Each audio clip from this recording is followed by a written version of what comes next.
합니다. 오늘은 특별한 날입니다. 그래서 저는 이 시간 우리 옆 사람과 인사를 나누기 전에 항상 그래왔듯이 먼저 세 가지 감사를 열렬한 박수로 드리겠습니다. 박수 칠 때 천정이 떠나가도록 치십시오. 첫 번째, 우리 아름다운 교회가 창립된 지 21년 동안 보호해 주시고 지켜주신 하나님의 은혜, 우리가 찬송도 부렸죠. 모두가 다 하나님의 은혜입니다. 하나님의 은혜에 감사하는 표현을 우레와 같은 박수로 영광을 돌리겠습니다.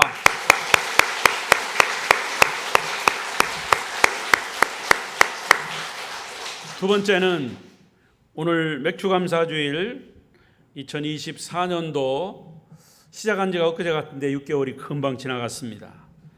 그럼에도 우리 성도들의 가정과 또 일터와 사업과 직장과 자녀들까지 어려운 여건 속에서도 하나님이 건강하게 지켜주시고 또 보호해 주신 주님의 은혜를 우리가 생각하며 역시 감사하는 의미의 박수를 드리겠습니다. 마지막 세 번째로 지난 21년 동안 아름다운 교회를 위해서 이모저모로 한 마음으로 봉사하시고 섬겨주시고 헌신하신 우리 성도들 누구 하나 아까 기도하시면서 또 돌아가신 분도 계시고 또 개척하시면서 헌신하신 분 또 이 자리에 계시고 또 우리 아름다운 교회에 또 새롭게 등록하셔서 한 가족이 되신 그런 모든 분들, 이런 분들을 위해서 서로를 위해서 성도 서로를 위해서 격려와 위로와 칭찬과 감사의 박수를 올리겠습니다.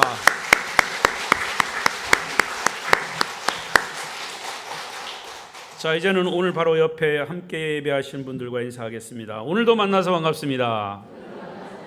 잘 오셨습니다. 은혜 많이 받으세요. 오늘 혹시 영상으로 예배하시는 분들 중에도 계시면 주의 은혜가 함께 하시기를 바랍니다. 오늘은 2024년도 맥주감사주일이며 아름다운 교회 창립 21주년을 맞는 뜻깊은 주일입니다. 21년을 되돌아보고 또 금년 6개월 동안 우리의 삶을 돌아보면서 하나님과의 관계 속에서 하나님께서 우리에게 베풀어 주신 은혜와 축복을 정말 묵상하고 세어보면서 감사하는 그런 날이 되시기를 바랍니다. 저는 오늘 말씀의 주제를 전심으로 주께 감사하라 라고 하는 제목으로 함께 은혜를 나누겠습니다. 큰 소리로 주제를 같이 읽겠습니다. 시작. 전심으로 주께 감사하라. 한 번 더. 전심으로 주께 감사하라. 전심이라고 하는 것은 온전한 마음으로 또 모든 마음을 다해서 주께 감사하라, 그런 의미죠. 자, 이렇게 감사의 절기가 되었는데도 감사하기 이전에 우리의 삶을 되돌아보면 사실은 너나 할 것 없이 모두가 참 형편이 어렵고 삶이 어렵고 과거보다 더 어렵고 더 힘듭니다. 이렇게 이야기합니다. 그런데 사실은요, 여러분도 그렇게 경험하시겠지만 삶의 형편이 나아졌습니다, 좋아졌습니다 라고 할 때가 별로 없어요. 되돌아보면 늘 힘들고 어렵습니다. 과거보다 더 나빠졌습니다. 시간이 가면 갈수록 그런 이야기들은 더 많이 해요. 그런데 먹고 사는 데는 지장 없어요. 그렇잖아요? 힘들다고 하면서도 우리는 그래도 과거보다도 더 잘 먹고 잘 살아요. 하나님 우리나라 축복하셨어요. 할렐루야. 자, 우리의 형편의 삶의 형편은 나아진 것보다는 환난과 고난이 어떤 의미에서는 우리를 옥죄고 있음을 부인할 수 없습니다. 아직도 코로나의 영향이 우리의 모든 삶의 전반적인 부분을 위축되게 만들었습니다. 그래서 더 힘들었습니다. 그럼에도 불구하고 우리가 하나님 앞에서 오늘 감사주의를 지키면서 묵상해 보고 또 되돌아보면 하나님은 우리에게 때를 따라 도우시는 은혜와 복을 내리셨음을 저와 여러분 우리 그리스도인들은 고백할 수밖에 없습니다. 자, 오늘 본문 시편 138편 말씀은 배경이 그렇습니다. 다윗이 이스라엘 왕이 되고 난 이후에 하나님의 임재를 상징하는 하나님의 법궤를 예루살렘 성으로 옮겨 놓은 후에 지은 시입니다. 법궤를 예루살렘으로 옮겨왔다는 것은 다윗의 생애 중에 아주 중요한 사건입니다. 왜냐하면 법궤는 하나님이 다윗과 함께 계시고 이스라엘 백성들과 함께 계신다는 임재의 상징이기 때문입니다. 이스라엘 백성들이 광야를 행진할 때에 백성들의 대표되는 12지파 제사장들은 12명의 제사장들은 하나님의 법궤를 어깨에 메고 갑니다. 그 법궤의 위치가 어디였냐면 제일 앞에 가장 앞에 선두에 법궤가 있었고 때로는 그 백성들의 가장 중심에 법궤가 있었습니다. 그것은 뭐냐면 앞에 있을 때도 하나님이 우리의 모든 삶을 인도하신다, 앞에서 우리를 이끌어 주신다라고 하는 상징이고요. 중심에 계실 때는 법궤가 중심에 있을 때는 하나님이 우리의 삶의 주인이시다. 그것을 상징하는 겁니다. 그래서 다윗은 본인이 왕이지만 하나님의 법궤를 예루살렘으로 옮겨놓고 이스라엘을 다스리는 왕은 사람은 다윗이지만 영이신 하나님, 창조주 하나님이 이 나라를 이스라엘을 다스려 주신다라고 하는 것을 증명해 보이기 위해서 법궤를 예루살렘으로 옮긴 겁니다. 그래서 법궤를 옮긴 다윗은 너무나 감격했습니다. 너무 좋아서 춤을 덩실덩실 추다가 바지가 내려가는 것도 모르고 췄어요. 왜냐하면 사실은 하나님이 함께 하신다라고 하는 이 사실 때문에 그는 너무나 감격했어요. 자, 그런데 법궤를 옮겨 놓은 것이 좋은 일만은 아니었어요. 왜냐하면 오늘 본문 7절에 보면 다윗에게는 사실은 견디기 어려운 고난과 환난이 있었습니다. 그게 뭘까요? 7절 보겠습니다. 시작. 내가 환난 중에 다닐지라도 주께서 나를 살아나게 하시고 주의 손을 펴사 내 원수들의 분노를 막으시며 주의 오른손이 나를 구원하시리이다. 다윗은 환난 중에 다녔다고 말합니다. 어떤 환난이었습니까? 그 주변의 많은 원수들, 적들이 시시때때로 이 이스라엘을 노렸습니다. 그래서 원수들이 분노하며 다윗을 치려고 했습니다.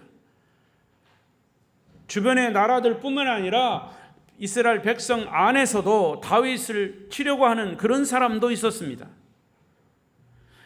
그런 와중에도, 그런 환난 중에도 다윗은 오늘 본문 전체를 보면 가장 많이 언급하고 있는 단어가 뭐냐면 감사라고 하는 단어입니다. 1절에도 내가 전심으로 주께 감사하며 2절에도 주의 이름에 감사하오리니 4절에도 모든 왕들이 주께 감사할 것은 등등 다윗은 환난 중에도 전심으로 주님께 감사했다 그 말입니다. 그의 환난의 내용은 정확하게 구체적으로 알 수 없지만 그것은 개인적인 공격, 개인적인 환난, 정치적인 적으로부터 공격당하는 그런 환난, 역사적인 환난, 종교적인 갈등에서 오는 환난, 뭐런 등등이에요. 그러나 분명한 것은 다윗은 이렇게 매우 힘든 환난의 시간을 지나고 있음에도 불구하고 그는 하나님 앞에 감사의 고백을 찬양으로 드리고 있습니다. 그러면 다윗이 어떻게 환난을 극복하고 주님께 전심으로 감사하는 사람이 될 수 있었을까? 오늘 본문에서 그 교훈을 찾으면서 그 교훈이 여러분에게 적용되시기를 바랍니다. 첫 번째로 다윗은 이렇게 환난 중에도 하나님께 찬양과 경배를 드렸습니다. 자, 그 시가 1절에 어떻게 시작이 되고 있습니까? 시작. 내가 전심으로 주께 감사하며 신들 앞에서 주께 찬송하리이다. 이것은 일단 일종의 자기의 결단입니다. 결심이에요. 환난에도 불구하고 나는 마음을 다하여 전심으로 주님께 감사하며 다른 신들 앞에서도 하나님께만 찬송한다는 고백이죠. 다윗은 우상의 헛된 신들, 그 신들을 숭배하는 사람들에게 지금 무차별 공격을 받고 있습니다. 여러분, 예수 믿는 사람들에게요, 믿지 않는 사람들이 공격하면 어떤 때는 정말 힘들어요. 나는 예수 믿는 사람 한 사람인데 믿지 않는 사람 9사람이 공격하면 정말 견딜 수가 없는 거예요. 네 하나님, 네가 믿는 하나님 어디 있나 나에게 확인해 달라는 거죠. 그럴 때 저 같아도 하나님이 그렇게 말하는 사람 벼락을 쳐서 당장 막 벼락 맞아 죽었으면 좋겠어. 그런데 하나님은 그런 하나님이 아니란 말이죠. 여러분, 저 김정은이 같은 사람 벼락 맞아 죽었으면 좋겠잖아요. 하나님 그런 하나님이 아니에요. 여러분 생각대로 움직이는 하나님이 아니다 그 말이죠. 지금 다윗도 그런 상황이에요. 우상의 헛된 신들을 섬기는 그런 사람들에게 엄청난 공격을 받고 있어요. 그러나 그들을 두려워하지 않았다는 거죠. 나는 하나님만을 찬송하며 나는 이런 와중에도 하나님만을 경배하겠습니다. 생명 없는 우상이 내게 무슨 소용이 있습니까? 나는 내 마음을 다하여 전능자이신 하나님을 찬송합니다. 할렐루야. 그리고 2절은 뭐라고 얘기합니까? 시작. 내가 주의 성전을 향하여 예배하며 주의 인자심과 성실하심으로 말미암아 주의 이름에 감사하오리니 이는 주께서 주의 말씀을 주의 모든 이름보다 높게 하셨습니다. 할렐루야. 여기 보면 내가 주의 성전을 향하여 예배하며 라고 하는 표현이 있는데 예루살렘 성전이 지금 아직 지어져 있는 상황이 아니에요. 구약에는 성전, 예루살렘 성전을 하나님이 임재하시는 곳으로 굉장히 건물을 거룩하게 여겼고요. 그 건물을 짓기 위해서 엄청난 애를 썼죠. 여러분 아시는 대로 다윗은 모든 준비, 성전 준비를 완료해 놓고도 성전을 못 지었어요. 결국엔 솔로몬이 지었죠. 아직은 성전이 세워지지 않은 그런 상황입니다. 그러나 믿음의 눈으로 지어진 성전을 바라보고 있다 그 말입니다. 성전을 향하여, 주의 성전을 향하여. 왜냐? 하나님의 법궤는 이미 예루살렘에 옮겨져 있기 때문에 법궤가 성전의 기초가 된 겁니다. 그래서 그는 주의 성전을 향하여 예배하며 주의 인자하심과 성실하심으로 말미암아 주의 이름에 감사를 드린다. 할렐루야. 오늘 맥주감사절과 아름다운 교회 창립 21주년 되는 날을 맞이하면서 성도 여러분들이 열심히 교회를 섬겨 오셨음을 주님이 아십니다. 사람이 알아주기를 기대하지만 주님이 알아주십니다. 떨떠름합니까? 사람이 알아줬으면 좋겠어요? 주님이 알아주십니다. 네. 아마도 지난 시간들을 돌이켜보면 좋은 일만 있었던 것은 아닙니다. 교회를 섬기기 위해서 힘들고 고통스러운 일도 있었을 것입니다. 그럴 때마다 여러분은 어떻게 하셨습니까? 사실 우리 믿는 자들도 환난을 당하게 되면 그것이 어떤 환난이 되었든지 자칫 예배를 포기하게 됩니다. 예배 드릴 기분이 안 난다고 합니다.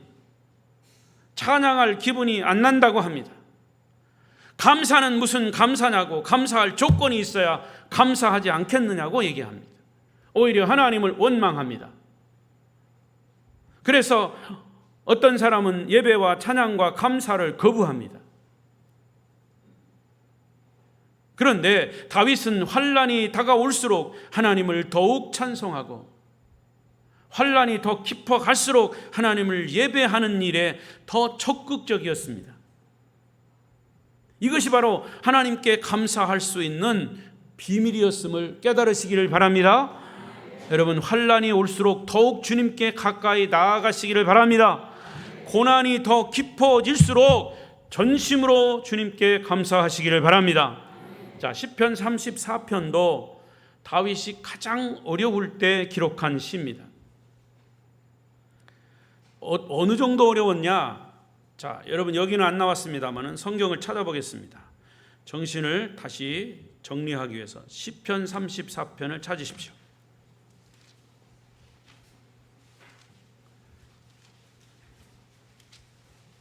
졸리는 분은 빨리 성경을 찾으세요.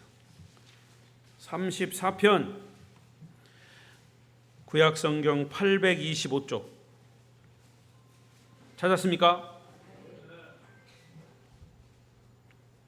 아니, 성경을 찾으시라고. 여기 화면 말고 성경책 여러분 가진 성경책 화면 쳐다보시는 분이 있는데 성경책을 찾아보시죠. 34편 전화 왔으면 빨리 받으세요. 하나님께 온 전화가 아니면 빨리 끄셔. 34편 찾았습니까? 자, 34편 1절을 읽는 게 아니고 그 위에 뭐라고 써 있습니까? 가로 열고 시작.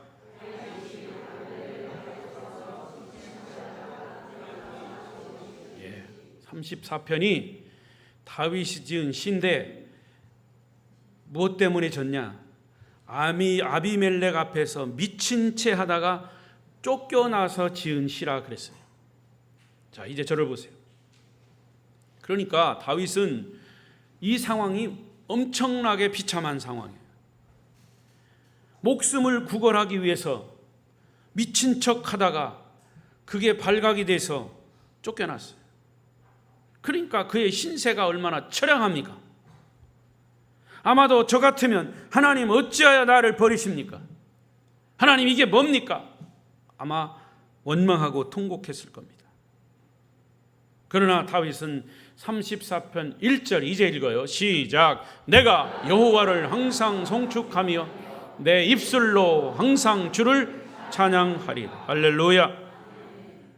하나님, 나는 이런 자리에서도 하나님을 찬양하며 이런 자리에서도 하나님을 경배하며 이런 자리에서도 하나님께 감사하겠습니다 라고 하는 의지적인 결단을 새롭게 하는 고백이에요. 내 삶의 밤이 찾아와도, 환난의 바람이 불어와도, 내 삶의 고통의 폭풍이 몰아쳐도 나는 하나님을 예배하며 하나님을 찬양하며 하나님께 감사하는 일을 멈추지 않겠습니다. 여러분의 고백이 되시기를 바랍니다. 그랬더니 다윗에게 어떤 결과가 나타났습니까? 4절, 34편 4절 시작. 내가 여호와께 간구하매 내게 응답하시고 내 모든 두려움에서 나를 건지셨도다. 할렐루야. 여러분, 환난 중에도 찬양하며 감사하면 하나님은 환난을 물리쳐 주시고 구원해 주실 뿐만이 아니라 모든 두려움에서 건져 주십니다. 건져 주십니다. 따라서 고통과 환난이 찾아올 때 제일 어리석은 것이 뭐냐? 찬양과 감사를 포기하는 것입니다. 기도할 마음이 안 나요? 기도를 포기하는 것입니다. 예배는 무슨 예배입니까? 예배 안 갈랍니다. 예배를 포기하는 것입니다. 제가 누누이 강조하는 말이지만 오늘도 태양은 동쪽에서 떠서 서쪽으로 집니다. 구름이 새카맣게 하늘을 덮어 폭우가 쏟아져도 태양은 거기 바로 구름 위에 떠 있습니다.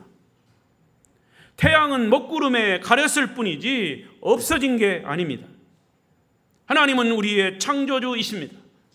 하나님 믿는 백성들에게 폭풍우 같은 환난이 온다고 해서 하나님이 없어진 게 아닙니다. 하나님은 여러분이 생각하는 대로 있다가 사라지고 없었다가 다시 등장하는 그런 존재가 아니십니다. 하나님은 언제나 바로 그곳에 계십니다. 변한다면 여러분의 믿음과 생각이 변할 뿐이죠. 성도 여러분이요, 지금도 여러분에게 아픔과 환난이 있습니까? 이번 기회에 주님께 더 가까이 나아가시기를 축원합니다. 하나님을 더 깊이 예배하고 하나님을 찬양하며 하나님께 감사하시기를 바랍니다.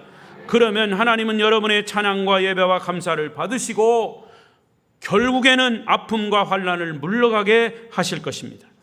자, 오늘 본문 3절을 다시 보겠습니다. 시작. 내가 간구하는 날에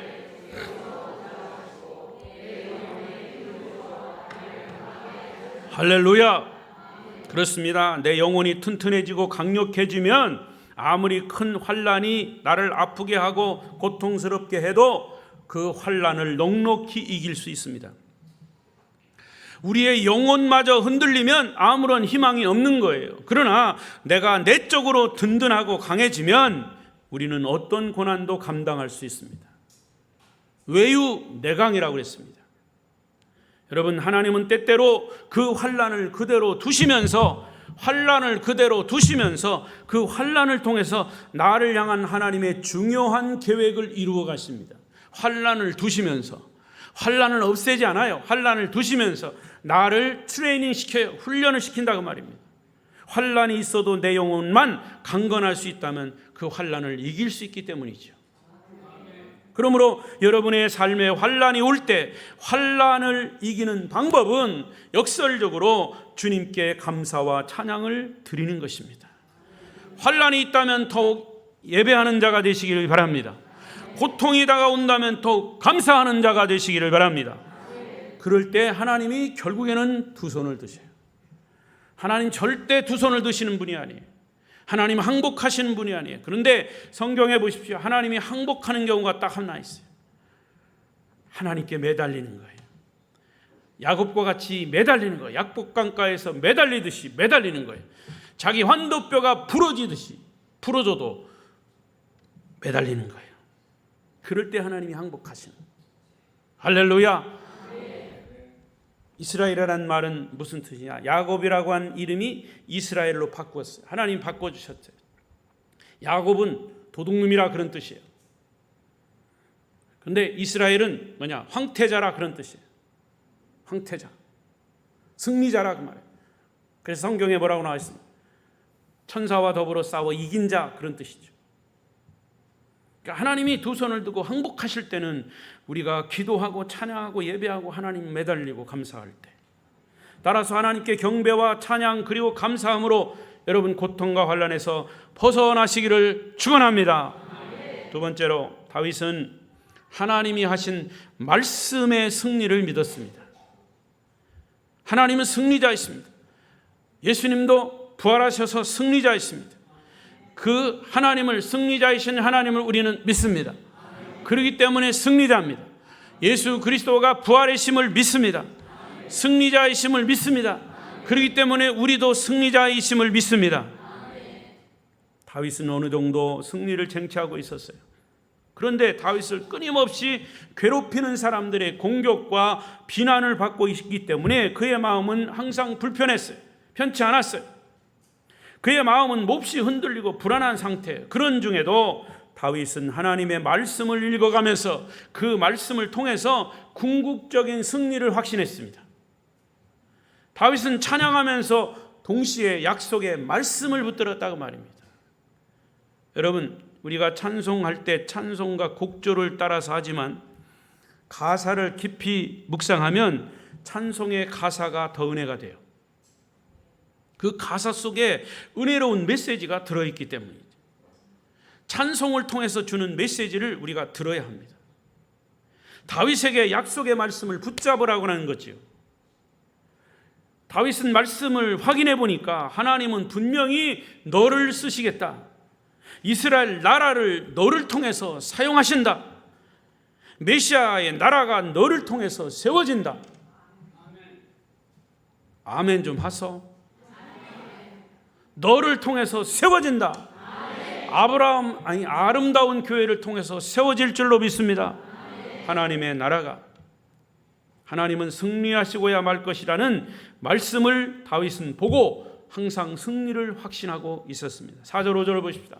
시작. 여호와여, 세상의 모든 왕들이 주께 감사할 것은 그들이 주의 입의 말씀을 들음이오며 그들이 여호와의 도를 노래할 것은 여호와의 영광이 크심이니. 지금 많은 주변 국가들이, 열왕들이 다윗을 공격하고 대적하고 있지만 결국에는 세상의 왕들이, 모든 나라와 지도자들이 마침내 주께 감사하게 될 것이다. 그들도 주의 말씀을 청종할 날이 오고야 말 것이다 라고 하는 말씀의 승리를 다윗은 확신한 겁니다. 지금 다윗은 그런 심정이에요. 하나님이 약속한 말씀, 그 말씀 속에 나타난 하나님의 승리를 확신하자 다윗은 두렵지 않았어요. 어떤 공격도, 어떤 환난도 통과할 수 있었습니다. 여러분, 축구 경기를 볼 때, 우리나라가 다른 나라하고 축구 경기할 때 현장 중계는 모르지만 승리한 녹화 방송을 볼 때 재미는 없어요. 그런데 녹화 방송을 보다가 중간에 우리나라가 먼저 한 골을 먹었어. 그게 현장 중계라면 걱정이 되죠. 아이고 지겠구나. 그러나 녹화 중계예요. 이겼어 졌어. 이미 이겼어. 그러니까 한 골 먹어도 걱정이 안 돼요. 왜? 이겼으니까. 나중에 또 우리가 한 골 넣겠구나. 아니 역전하겠구나. 결과를 알고 있기 때문에 그런 거예요. 오늘 말씀의 의미가 그겁니다. 여러분들도 마지막 최후의 승리자가 된다는 것을 말씀으로 확인하시기를 바랍니다. 확신하시기를 바랍니다. 그래서 오늘 조금 고통스러워도, 오늘 조금 힘들어도 우리는 견딜 수가 있습니다.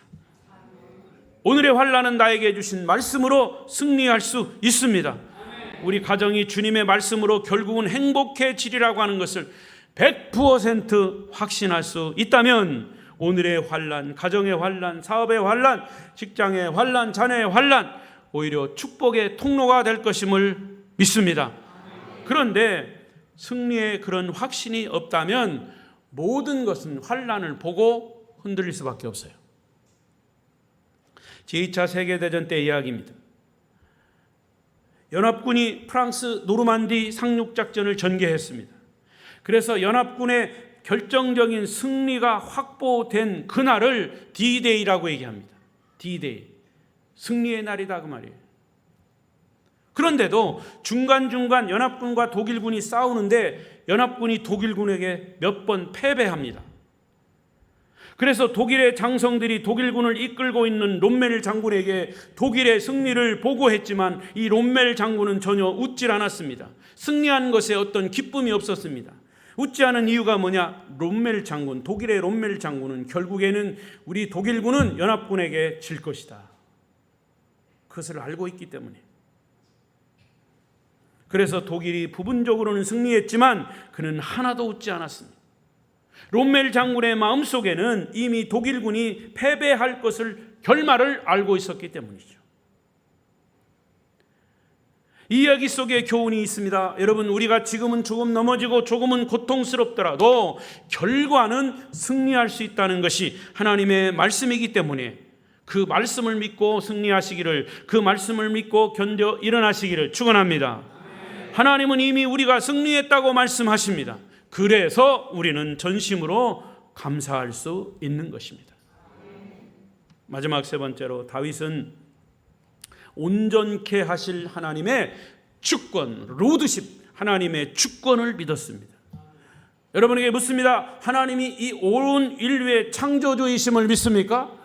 하나님이 이 온 우주의 주인이심을 믿습니까? 하나님 외에 다른 주인은 없습니다.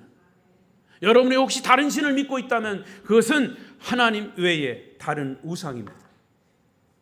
성경은 그것을 우리에게 말씀하십니다. 창세기 1장 1절 뭡니까? 태초에 하나님이 천지를 창조하시니라. 그것 외에 뭐가 있습니까? 어떤 신이 있습니까? 우리가 믿는 하나님은 알파와 오메가예요. 처음과 나중, 시작과 끝이 되신 분이에요. 자, 오늘 8절을 보세요. 제가 풀어서 설명하겠습니다. 8절 말씀의 뜻은 이렇습니다. 하나님이 뜻이 계셔서 우리를 창조하셨다면 나를 통해서 하시고자 하는 그 일을 완성하시리라 나는 확실히 믿습니다. 나를 통해서 하나님이 계획하신 대로 주의 인자하심과 영원하신 하나님께서 주의 계획을 마침내 내게 관련된 모든 삶에서 성취하시고 완성하시고야 말 것을 나는 믿습니다. 할렐루야. 다윗의 고백이에요. 하나님을 창조주로, 하나님을 주인으로, 하나님이 주권을 가지신 분으로 그는 고백하고 있는 것이죠. 그렇습니다. 오늘 우리가 경험하고 있는 환난은 나를 완전하게 하시고 완성하시려는 하나님의 계획 속에 허용된 환난인 것을 믿으시기 바랍니다. 의미 없이 주어진 고난, 의미 없이 주어진 환난은 그리스도인에게는 없습니다. 그래서 이 환난이라고 하는 단어가 재미있어요. 히브리어나 헬라어 원어에 보면 이 환난이라고 하는 단어의 뜻은 틀 속에다 집어넣고 쥐어짜다, 그런 뜻이에요. 환난은 틀 속에다가 집어넣고 쥐어짜는 거예요. 예배 시간에 조는 사람을 틀 속에다 집어넣고 짜면 뭐가 나올까요? 편안한 잠이 나오죠. 여러분, 고난이라고 하는 틀 속에 집어넣고 쥐어짜면, 무엇인지 틀 속에 넣고 짜면 엑기스가 나옵니다. 우리가 당하는 고난은 아프고 견디기 힘들지만 결코 무의미한 고난이 아닙니다. 그 고난을 인내하고 견디면 더 큰 축복의 엑기스가 나오는 줄로 믿습니다. 그리스도인의 고난, 모든 고난에는 하나님의 축복의 그런 큰 그릇이 들어 있습니다. 알맹이가 들어 있습니다. 그래서 고난은 축복이란 말이 있습니다. 로마서 8장 28절, 잘 아는 대로 아시는 대로 하나님을 사랑하는 자 곧 그 뜻대로 부르심을 입은 자들에게는 모든 것이 합력하여 선을 이루느니라. 할렐루야. 여러분, 하나님은 나를 지으신 다음에 목적을 이루기 위해서 내 삶에 구체적으로 간섭하시고, 때로는 책망하시고, 때로는 교훈하시고, 때로는 사랑하시고, 때로는 격려하시고, 때로는 위로하시는 하나님, 창조의 하나님이신 동시에 섭리의 하나님이신 것을 믿으시기 바랍니다. 그래, 오늘 본문 8절 말씀에서 주께서 버리지 않으실 것을 다윗은 알았습니다. 마침내 우리의 삶을 승리로 이끄실 하나님의 주권, 로드십을 믿은 것입니다. 빌립보 1장 6절을 보십시다. 시작. 너희 안에서 착한 일을 이루실 줄을 우리는 확신하노라. 할렐루야. 결국은 승리하게 하실 하나님의 주권을 믿었다, 그 말입니다. 우리가 하나님을 믿고 사는 과정에서 넘어지는 것은 그건 잘못된 것이 아니에요. 넘어질 수 있습니다. 넘어지는 것조차 역설적으로 축복입니다. 제가 언젠가도 예화로 말씀드린 적이 있어요. 과거에 미국 축구팀의 쿼터백으로 유명한 스티브 영이라고 하는 사람이 있어요. 크리스찬입니다. 미국 축구, 미식 축구죠. 미식 축구 가운데 축구공을 가지고 제일 잘 뛰는 선수로 알려져 있어요. 스티브 영. 그런데 한편으로는 제일 잘 뛰기도 하지만 제일 많이 넘어지는 사람 중에 하나예요. 그 이유인즉슨 워낙 잘 뛰니까 중간에 다른 선수들에게 태클을 많이 당합니다. 그러니까 아무래도 많이 넘어질 수밖에 없죠. 그래서 잘 뛰는 사람은 넘어지기도 잘합니다. 넘어지는 것도 기술적으로 넘어져요. 안 다쳐요. 한 기자가 그와 인터뷰를 했습니다. 그렇게 다른 선수들이 당신을 뛰지 못하도록 태클하는데 넘어질 때 기분이 어떻습니까? 그런데 그는 이렇게 대답합니다. 나는 넘어질 때마다 더 강해집니다. 왜냐하면 넘어질 때마다 다시 일어날 수 있다는 다짐을 하고 또 다짐을 하기 때문입니다. 넘어질 때 다시 일어난다라고 하는 강한 의지가 생긴다는 것이죠. 여러분, 스티브 영처럼 천국을 목표로 향해서 뛰는 사람들은 살아계신 하나님을 바라보고 살아계신 주님을 향해서 달려가는 천국 백성임을 믿으시기 바랍니다. 그러나 그 삶의 도상에서 넘어질 때 해바라기라 해를 바라보듯이 주바라기는 주님을 바라보고 찬양하고 감사하며 나아갈 때 강력한 하나님의 사람으로 바뀌어질 줄로 믿습니다. 오늘 본문 8절 앞부분에 보면 하나님께서 나를 위하여 보상해 주실 것이다 그랬어요.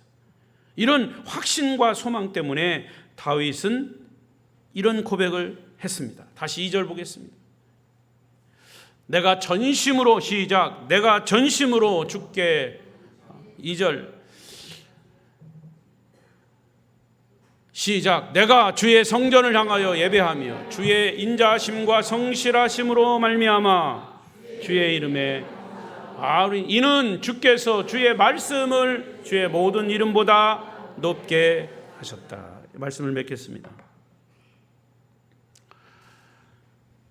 한 가지 이야기하고 마치겠습니다.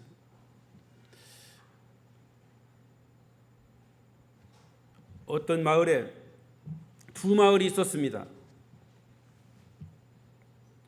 한 마을은 감사촌이고 한 마을은 불평촌입니다. 불평촌 사람들은 봄부터 겨울까지 무엇에든지 불평과 불만을 쉬지 않습니다. 봄에는 황사 때문에 먼지가 많다고 불평하고, 여름에는 너무 덥고 모기가 많다고 불평하고, 가을에는 너무 잎사귀가 많이 떨어진다고 불평하고, 겨울에는 눈이 많이 오고 춥다고 불평합니다. 무슨 촌이라고요? 불평촌. 무슨 좋은 일이 생겨도 혹시 잘못되지나 않을까 의심하고 염려로 감사하지 못하고 언제나 불평 속에 사는 사람들. 그러나 반대로 감사촌이 있었습니다. 감사촌에 사는 사람들은 정반대로 어떠한 일에도 감사했다 말씀입니다. 고생을 해도 감사, 시련을 만나도 감사, 봄에는 꽃향기를 감사했고, 여름에는 시원한 나무 그늘이 있어 감사하고, 가을에는 탐스러운 열매를 보며 감사하고, 겨울에는 나뭇가지에 하얗게 쌓인 눈을 보고 감사하고, 하루는 불평촌 사람이 감사촌 사람들을 보며 날마다 얼굴에 미소가 있고 행복해 보였습니다. 그래서 감사촌에 한번 놀러를 갔습니다. 그런데 별것 없었습니다. 그들은 말끝마다 감사하다는 소리밖에 없었습니다. 그래서 더 놀란 것입니다. 결국에는 그곳에서 약간의 감사를 배워 감사를 살짝 흉내만 내다가 늦은 저녁이 되었어야 집으로 돌아왔습니다. 그는 다시 불평촌에 와서 집안 식구들에게 이렇게 말합니다. 에이! 감사촌에 갔다가 얻어먹은 거 하나도 없이 괜히 감사만 실컷 하다가 왔다고 불평하더라는 겁니다. 불평도 습관입니다. 불평하는 사람은 항상 불평합니다. 부정적인 사람의 눈에는 장미꽃의 가시만 보입니다. 불평하는 사람은 불평이 그 인격 자체입니다. 그는 불평의 눈을 가지고 있어서 눈으로 보는 모든 것이 불평의 조건으로 보입니다. 불평의 입을 가지고 있어 입을 열면 불평이 쏟아져 나옵니다. 문제는 본인만 불평 인생을 사는 것이 아니라 그 주변에 있는 사람들 모두를 불평 인생으로 만들어버립니다. 그러나 반대로 감사를 습관화하면서 살게 되면 감사가 인격 그 자체가 됩니다. 저절로 감사의 눈을 갖게 됩니다. 그렇게 되면 보는 것마다 감사의 조건이 되고 입을 열면 감사가 샘솟듯 터져 나옵니다. 그래서 그는 한평생을 감사로 살게 됩니다. 자나 깨나 앉으나 서나 당신 생각, 감사 또 감사가 터져 나옵니다. 기억하십시오. 감사가 행복해지는 연습이라면 불평은 불행해지는 연습입니다. 시작.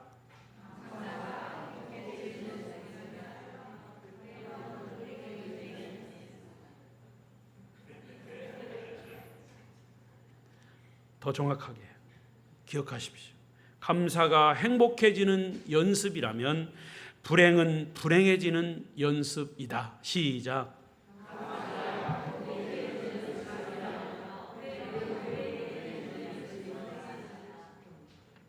여러분은 어떤 연습을 하고 계십니까? 아직도 여러분에게 환난이 남아 있습니까? 고통이 남아 있습니까? 아니면 다른 아픔이 있습니까? 여러분에게 각자 환난과 고통의 종류는 다 다르지만 저마다 자기의 십자가를 지고 인생 길을 가는 것이죠. 그러나 하나님을 사랑하는 사람들에게는 어떤 환난도 무의미한 것은 없습니다. 그 환난을 통해서 저와 여러분을 하나님이 만들어 가시기 때문입니다. 그러한 훈련을 통해 우리를 더욱 강한 자가 되게 하실 것이고 그런 훈련을 통해 우리를 승리자로 이끌어 주실 것입니다. 믿음의 사람들로 성숙해질 것입니다. 오히려 그 환난이 변하여 감사와 찬양으로 바꾸어질 것입니다. 오늘 2024년도 맥주감사절과 아름다운 교회 창립 21주년을 맞은 성도 여러분이 감사해야 할 내용은 무엇입니까? 단순한 것 같고 결코 단순하지 않지만 고통과 환난 중에도 하나님께 불평하지 말고 감사함으로 행복한 삶을 사시기를 축원합니다. 기도하십시다. 통성으로 기도하겠습니다.